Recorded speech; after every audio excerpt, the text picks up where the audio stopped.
سلام علیکم دوستان پادپیشکا غیر از پادپیشکا و هر کسی که در این لحظه ها این نوار ما را تماشا میکنه امیدوار هستم که سربلند و صحتمند و خانه آباد هستید و من هم برای هر یک شما این آرزو را دارم. خب این نوار را تا آخرش تماشا کنید. امروز گپ میزنیم درباره شیر. چرا که در عالم حیوانات شیر را شاه حیوانات مینامند، در حالی که شیر از همه حیوانی بزرگتر و قویتر نیست، زیرا که فیل از اون حیوان بزرگتر و قویتر است.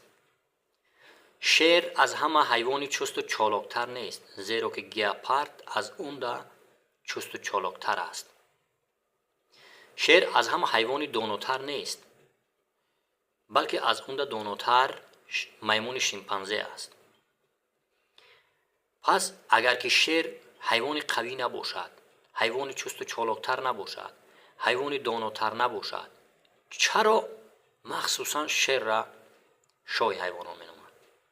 زیرا که همه گپ در سر منتالیته شیر است، یعنی در عقل شیر است.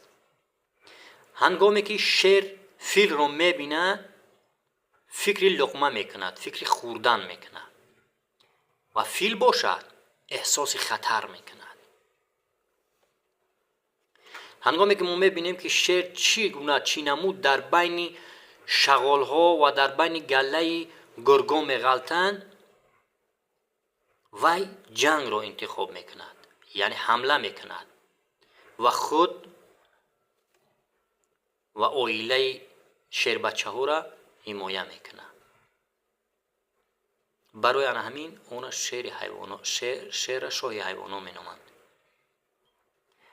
دیگر حیوان ها باشند مثل آهو هستند، مثل آهو ترسانچک و گریزان هستند. به همین خاطر شیر شاه حیوانات هستند. سلامت سربلند خانه آباد باشه.